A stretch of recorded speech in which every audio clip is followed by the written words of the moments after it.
YouTuber Neha आशीष तिवारी का हाल ही में एक व्लॉग आता है जहां पर वो नॉर्मल दिखाई दे रही हैं, स्टेबल दिखाई दे रही हैं और अपनी लाइफ में मूव ऑन कर चुकी हैं।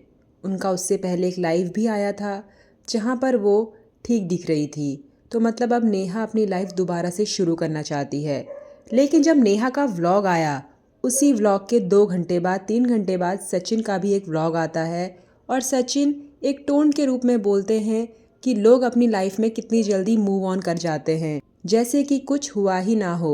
तो यहाँ पर सचिन को जब नेहा का व्लॉग वो देखते हैं तो उनको लगता है कि नेहा कितनी नॉर्मल हो गई है। तो मतलब उनको इस चीज़ से प्रॉब्लम हो रही थी और वो उनके चेहरे पे साफ दिखाई दे रहा था।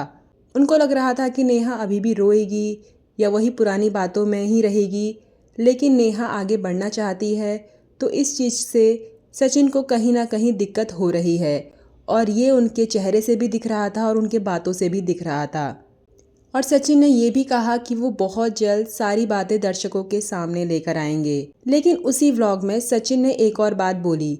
उन्होंने कहा कि जब ये कंट्रोवर्सी चल रही थी तो बहुत सारे ऐसे लोग हैं जो काफ़ी ज़्यादा ऊपर उठ गए हैं।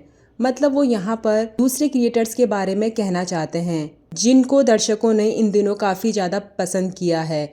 और उनमें सबसे पहला नाम है सरिता जेठू का, क्योंकि सरिता जेठू ने सबकी सच्चाई बताई एक एक करके।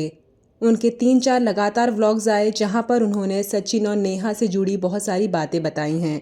तो यहाँ पर सचिन शायद उन्हीं को टारगेट करते हुए कह रहे थे कि बहुत जल्द मैं सबकी सच्चाई लेकर आऊँगा, सबके चेहरे से मुखौटे उठाऊँगा कि इन लोगों ने कितनी गलत सच्चाई सबके सामने रखी। और वो होटल वाली बात पे भी सचिन ने कहा कि इतनी सारी वीडियोस बन रही हैं, इतने सारे एलिगेशंस लग रहे हैं, जबकि मैंने दूसरे इंसान को छुआ तक नहीं है। तो यहाँ पर सचिन ने ना बोल के भी बहुत सारी बातें क्लियर करी हैं। तो देखते हैं सचिन खुल के अपना पक्ष कब रख पाते हैं और कब ये जो मैटर है इसकी पूरी सच्चाई दर्शकों के सामने आती है।